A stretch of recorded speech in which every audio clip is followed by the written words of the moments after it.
But the story that I'd really like to tell today from the military school, I'm only going to tell one story and then we'll hop into the pro wrestling stories. About halfway through my time at this military school, it was a 5-month program.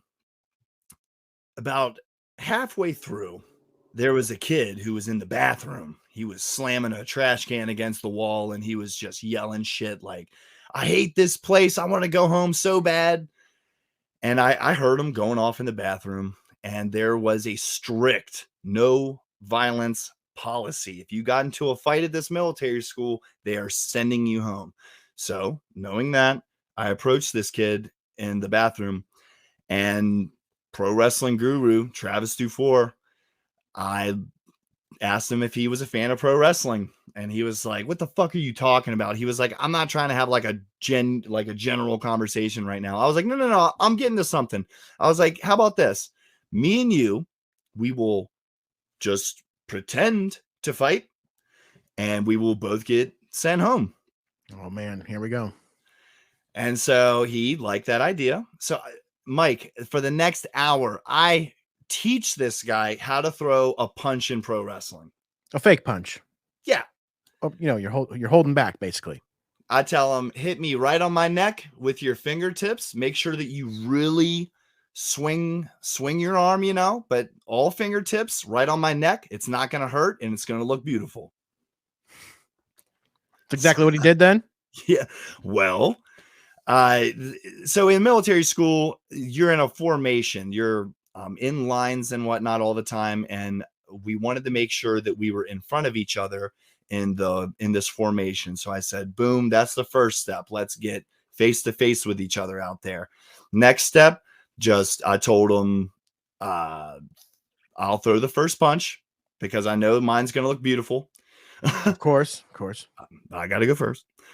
And then, we'll just grab a hold of each other, maybe go to the ground. Somebody's going to break it up quick. Boom, we're going home. It comes time to do it. It is right after lunch. We are in the perfect formation. He is actually ahead of me, and he looks back and goes, I'm turning around in 10 seconds. And I was like, okay, that's oddly specific, but okay.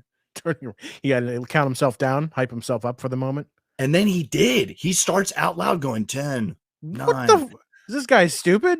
Brother, whenever he got to about 6, I was like, oh shit, I don't want to do this anymore. I started getting like abort. And he's like 5, 4, 3. And I'm like, damn, I really don't want to do this. 2, 1. He turns around and brother, I throw a picture perfect Kurt Hennig, Mr. Perfect, beautiful punch to him. I wish we had a clip of that. It was beautiful. They still talk about it to this day. But he takes that punch, rears back, and with everything he has, he punches me right square in the center of my face with everything he has. Wow. And that hurt then? Knocked me out. Knocked me out cold. Apparently I tripped on my own feet and I fell. My head smacked off the concrete. He was playing for keeps. Dude, and that wasn't it. Like, once I fell onto the ground, from what I'm told, he grabbed me by the collar of the shirt and like got 4 more really good punches in on my face. Was that part of the script? No. Dude, what's going on here? He's going into business for himself. I think that he was a very troubled teen. He heard this guy think of a stupid plan, and he's like, I'm going to knock this kid out. What happened to the worked punch? I'm kind of glad he didn't do it. It probably would have looked like shit in comparison to my punch. Yeah.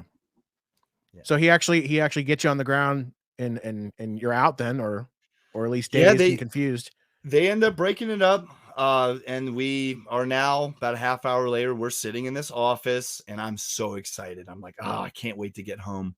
Because you think you're going to be kicked out, right? That's the expectation. Like, brother, one-way ticket to a kick out. Here we go. And the drill sergeant comes in and he says, good one, guys. And wow, I'm speechless. He saw through the bullshit.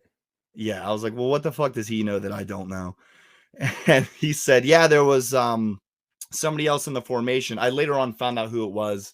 It was a girl who didn't like me. He said that she heard us going over the plans. And well, first off, who goes over the plan around other people? Like, you do that in secret usually.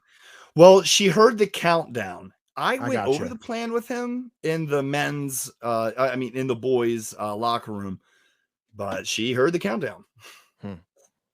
This bitch. So she tells on you, tattletales.